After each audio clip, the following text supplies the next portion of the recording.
So once you land in the El Dorado airport, which is the airport in Bogota, there are three things that you must do. Number one, if you don't have any Colombian peso with you yet, it's advisable that you exchange at least 100 USD into Colombian peso. This is so that in case of any travel, any emergency, you always have Colombian peso on hand to handle the situation. In Colombia, usually there is a surcharge if you use your cards, and in general, the merchants, they do not accept US dollar. So always have some Colombian peso with you. The exchange rate in the airport is not so good, meaning that you will lose out to the money changer. When we landed in El Dorado Airport, our exchange rate was 1 USD to 3,800 Colombian peso. So that's the best rate that we can find in the airport. There are multiple money exchanges in the airport, so you can go around and shop to see which one fits you the best. So in comparison, when we were in town in Bogota city center, the exchange rate that we saw was about 1 USD to 3,900 Colombian peso. So it is performing better than what we have in the airport. The second thing that you must do when you land in Colombia airport is to get a SIM card. We chose the telco provider Claro to purchase our SIM card. So once you exit the arrival gate, you will immediately see a Claro shop there. Don't buy from there because the packages are very expensive.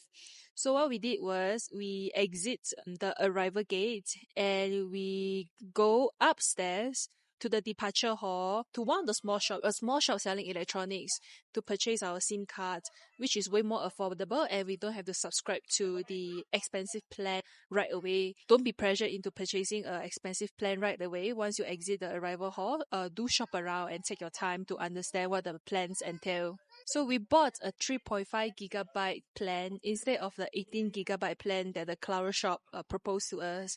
And the 3.5 gigabyte plan costs around 7 to 8 USD. So when you're in the shop, they will actually set up everything for you. They will take out your own SIM card, put in a new SIM card, and just set up the network so that it works. So do check if your network is working before you walk out of the shop to make sure that everything is all set up. Otherwise, you may have to go back to the shop again.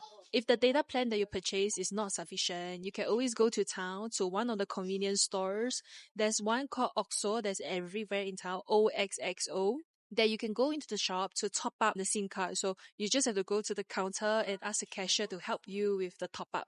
While in the city, we purchased a 30 gigabyte plan because we want to have as much data as possible, but there are different tiers of data plan that you can choose, so up to your needs. The third thing that you must do when you reach the El Dorado airport is to get out of the airport. So this is a tricky one because Uber in Colombia is actually not legal.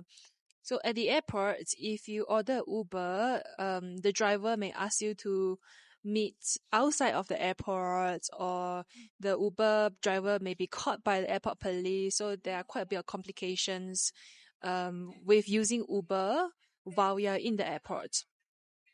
What we did was we got a taxi from the airport. We negotiated the price with the driver before we even get into his car. So for a 20 minutes ride, we paid about 16 USD. So when you are in the city and using Uber, it will be much cheaper. But we took the 16 USD as like a tax for the taxi driver fetching us away from the airport. There are also some other people who took a free bus from the airport to somewhere outside of the airport and then take a Uber. We didn't do that because we have 2 luggages and we were tired. And we want to prioritize convenience and safety because we are in an unfamiliar country, which is why we just simply took the airport taxi. Hope this was helpful and do watch out for our upcoming videos on our travels in Colombia.